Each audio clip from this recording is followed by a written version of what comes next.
و گاهی آدم تأسف میخوره افرادی مسئولیت رده بالا هم داشته باشن اما مطابق حداقل مبانی دین صحبت نکنه. این هم آقا معظم رهبری فرمودن که آقا این آمریکا باید از منطقه اخراج بشه و گفتن وقتی ما میگیم مرگ بر آمریکا یعنی همین سران فعلی و هر دوره همون سرانشون. ولی آقا میگیم نه، ما میگیم مرگ بر آمریکا منظورمون که سران آمریکا نیست، منظورمون اینه که کارو بد نکنید، جنایت نکنید، ظلم نکنید. To the American people or to the officials, death to crimes and atrocities. اگر یه گوشه‌ای 2 تا 3 تا 5 تا مرجع تقلید ما گفتن آقا کسی که مقابل رهبری بر ضد رهبری آمده توطئه چیده، حرف از ترور میزنه، این محاربه، این واجب القتل، این فتوا رو میدن، بعد میاد بگه آقا این که حرف مثلا ما نیست که ندادن. اگر دادن به ما ربطی نداره، ما مستقلی، ما فرق میکنیم. اگر خلاف مبانی عمل بکنیم والله نصرت الهی نمیاد. اگر کسی میخواد سیاست ورزی هم بکنه،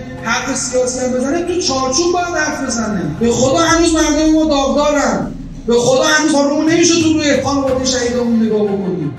یه سری دیگه هم دور و برشون هستن، اونا شروع کردن که آقا ما در اسلام ترور نداریم. چرا داریم در اسلام ترور؟ خدا آقا رسول الله دستور ترور داده. اسلام بلد نیستید حرف از اسلام نزنید، بذارید اونی که بلده بزنه. کعب ابن اشرف رو پیغمبر دستور دادن، شاعر بود، حجف میکرد مسلمان‌ها رو، پیغمبر رو ایذا و اذیت میکرد، همدستی و توطئه با دشمنان اقتصادی میکرد. اومدن بازار مدینه رو به هم زدن، پیغمبر دستور بازار رو جابجا کنید بیارید نزدیک مسجد. آخر آقا اصلا دستور داد گفتش آقا هر کی میتونه بره بکشه اینو. تو جنگ نبوده، تو غیر جنگ بوده. الان که ما تو جنگیم، الان که اون ملعون سردار سلیمانی ما رو زده، الان که اون ملعون به خاک کشور ما تجاوز کرده، برید مصاحبه بکنید چی بگی؟ این حرفا چیه آخه؟ نمیفهمم آدم. نمیشه که وسطی بازی در آوردن. ظالم تو ظالم باید مبارزه بکنی. یه روز این حرفا رو میزدید، ما حمله نکرده بودن، میگفتن آقا ممکن است، نمیدونم ممکن است. الان دیگه چه اتفاقی مونده که انجام نداده باشن؟ اون سریع آمده میاد میگه آقا ما رفتیم بمباران کردیم، نمیدونم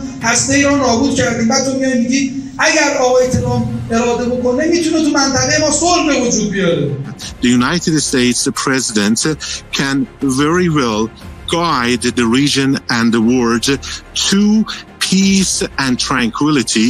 ما را به خیر تو امید نیست، شر نرسان، صلح به وجود بیاره. کسی که به کشور ما حمله کرده صلح قراره به وجود بیاره. دیگه خبیث‌تر تو این عالم امروز نداریم از ترامپ و نتانیاهو. ترامپ بدتر از نتانیاهو، نه پایین‌تر از نتانیاهو. اینا سعی میکنن جدا کنن. این چپکی عمل کردن چوب خدا رو داده. بترسیم از چوب خدا. به خدا مردم داغدارن، هنوز 1000 تا شهید ندادیم که بعد آخرش مثلا یه همچین حرفایی زده بشه.